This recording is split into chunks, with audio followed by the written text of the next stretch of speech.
Introduction: the reign of King Leopold II over the Congo Free State, 1885 to 1908, stands as one of the most brutal colonial exploitations in history. Under the guise of philanthropy and civilization, Leopold turned the Congo into his personal economic enterprise, leading to mass suffering, forced labor, mutilation, and widespread death. This article delves into the origins, economic exploitation, human rights abuses, international outcry, and the eventual end of Leopold's rule over the Congo Free State. Background: the scramble for Africa. The late 19th century saw European powers carving up Africa in what is known as the scramble for Africa. Leopold II of Belgium, eager to establish a colonial empire, orchestrated the Berlin Conference, 1884-1885, to secure his claim over the Congo Basin. Presenting himself as a humanitarian, he claimed his rule would end the Arab slave trade and bring civilization to the indigenous population. However, his true intent was to extract wealth from the region. Economic exploitation. The ivory and rubber trade. Leopold's Congo was operated as a vast forced labor camp, exploiting natural resources such as ivory and, most notoriously, rubber.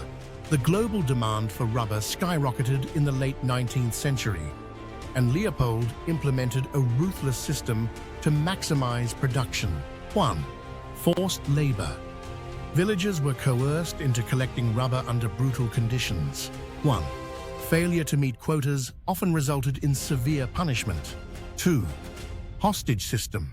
Families of laborers were held hostage to ensure compliance. 3. Brutal quotas. Entire villages were forced to meet impossible rubber collection quotas, leading to starvation and overwork.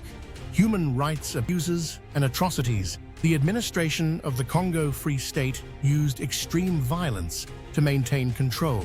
The Force Publique, a military force composed of European officers and African conscripts, was tasked with enforcing Leopold's rule. Methods of terror included: 1. Mutilations. The infamous practice of cutting off hands became widespread. 1. Soldiers were required to provide proof of ammunition use by presenting severed hands, leading to mass amputations.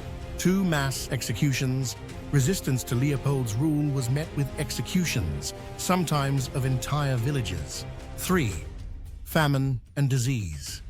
The forced labor system disrupted agriculture, leading to widespread malnutrition and disease outbreaks. Estimates suggest that 10 million Congolese perished due to the exploitation, either from direct violence, starvation, or disease. The international outcry as reports of the atrocities surfaced. International pressure mounted against Leopold's regime. Key figures in the movement included E.D. Morel, a British journalist who exposed the exploitative economic policies; Roger Casement, an Irish diplomat who authored the Casement Report detailing the human rights abuses; Mark Twain and Arthur Conan Doyle, public intellectuals who criticized Leopold through essays and speeches. The global campaign against Leopold gained momentum, leading to the establishment of the Congo Reform Association, which pushed for intervention. The end of Leopold's rule and Belgian annexation.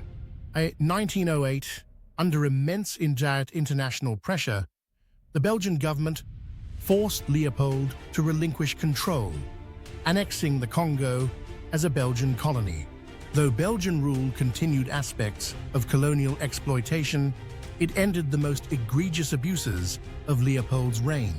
Legacy and historical reckoning. The atrocities committed under Leopold II left a lasting impact on the Congo. Decades of exploitation hindered economic and social development, contributing to instability that persisted long after independence in 1960. The legacy of colonial violence remains a critical topic in discussions of historical justice and reparations. Conclusion: King Leopold II's rule over the Congo Free State stands as a grim example of colonial brutality. His pursuit of wealth at the cost of millions of lives remains one of history's most horrific episodes. Understanding this history is crucial in acknowledging the impacts of colonial exploitation and ensuring such atrocities are never repeated.